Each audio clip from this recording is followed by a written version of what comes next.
Hey y'all, it's Sarah, the wine loving bookworm, back with another book and wine review for your Tuesday. Um, Sorry I didn't get to it this weekend. We were super busy, and I'm trying my best to be more consistent about it, but um, we'll see how it goes. I got some plans to try to keep myself on track. Okay, so let's get right into it. Let's start with the wine. I chose a Line 39 Cabernet Sauvignon. I saw this at the grocery store. Just kind of picked it up on a whim. Let's see. It has fruit flavors of currant, blackberry, ripe plum with hints of dark chocolate. Um, Grilled meats. I'm trying to see. Parlier, California. I don't know. Line 39, I guess, is like. Is that longitude or latitude? Oh, crap. That's why I don't. I'm not a cartographer, right? Whatever. One of those lines. Must be where Baylor, California is. Wow, I should have done some research. Anyway, so let's see if we can get the fruity chocolate taste. Smells good.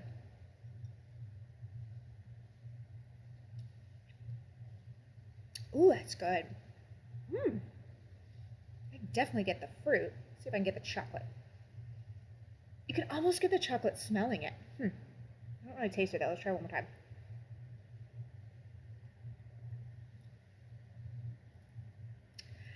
Yeah, like a little bit. But it's really well balanced. It's not sweet at all. It's not like a dessert wine or anything. Yum, that's good. Line 39, latitude, longitude, whatever. Okay, so let's talk about the book that I read. Elizabeth Gilbert, City of Girls. This was my book club book. I did not do the Zoom call. I've been trying to get back in the hang of work, and I got a little bit stuck at work, and I just got so tired, and I just couldn't do it. But next month we're going to be doing it in person, which I much prefer. So some kind of socially distanced book club. We'll see how that works out. So I'll definitely be going for that. But this one, I didn't make it. Everybody liked it. I liked it a lot. Now, Elizabeth Gilbert wrote Eat, Pray, Love, which you probably know. She wrote a book called Committed, which I've heard about, but I don't know a lot about. And I'm going to say Big Amazing again, Big Magic. Hers tend to be female-driven books, characters, with a lot of like a metamorphosis of the woman, a coming of age story sometimes, a life change, like Eat, Pray, Love, as she got divorced. I haven't read, this is the only other one I've read, so I'm not exactly sure what Big Magic or Committed are about. I mean, you can kind of tell what Committed is about. But yeah, Eat, Pray, Love was about her going through a divorce and then going to Italy to eat, I think like India to pray, and crap, why do I want to say Sri Lanka? That's not right. Not Bangladesh. One of those really cool South Pacific areas. Maybe Thailand or something. I can't, it's escaping me now. But she goes there to like love, I guess. So the book, I liked the book, but it got like, I related to it at the time because I was going through a divorce when I read it. But some of it rang a little false, like a little cheesy to me. But there's also a Julia Roberts movie with it in case you don't want to read the book and would rather get the Cliff Notes. Anyway, so you can kind of see it's female, life change, blah, blah, blah. So this is the story of Vivian Morris, who lives very upscale, lives in a upscale area of, I think, New York, but outside New York City. She gets kicked out of Vassar College, and her heart's not into it. And so she goes back and she lives with her parents. And I think this was in, the 40s. So that's the whole gotta get married, if you're like 19, you're getting into old maid territory. So she decides that she wants to go to New York City and live with her Aunt Peg and just see what's what for a while and try to figure her life out. And her parents, I think, are a little embarrassed of her and are just like, go. So she ends up moving to New York City with her Aunt Peg, and her Aunt Peg runs this kind of ragtag theater in New York City in the 40s. And it's, it doesn't have a lot of money. Her Aunt Peg was married to this actor for a while, so she's got some money from that. I don't think they ever got divorced. They're still married.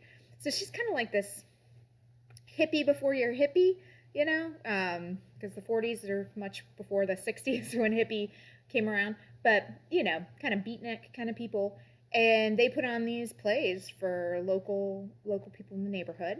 There's showgirls and there's dancers and there's all and then they musicals usually are what they're doing.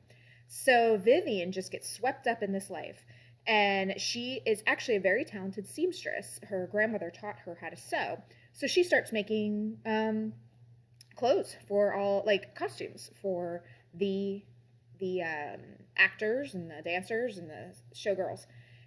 She makes all her own clothes. She ends up making a great dress for this other actress.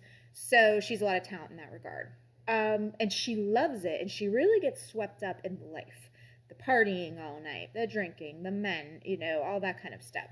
And she gets some reality checks along the way. Like, people in show business are sometimes not the nicest people in the world, and they really cut her down to size a couple times. And she starts realizing in her young mind who are her friends and who are not, and who are going to be there for her. So that's kind of the basis of the story and how she kind of grows up, and it goes all through her life. And it's basically a letter it starts out as a letter from another woman, younger woman, to Vivian, asking her, saying her father had died, and I would like you to tell me how you knew your father.